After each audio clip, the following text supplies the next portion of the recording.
جئت مذنب عاص لبيك، إني جئت راجيا رحمتك لبيك، إني جئت مريدا عفوك لبيك.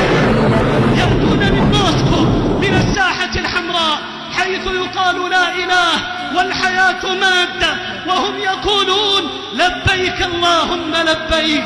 يأتون من الهند وقد زادت انتباههم للبقر والحجر والشجر والمدر والوبر، وهم يقولون لبيك اللهم لبيك. وحيث خضعت العقول لأهل الصين واليابان فأسجدوا عقولهم لبوذا ولشجر، يأتي المسلمون من هناك يعلنون التوحيد لبيك اللهم لبيك، لبيك لا شريك لك لبيك.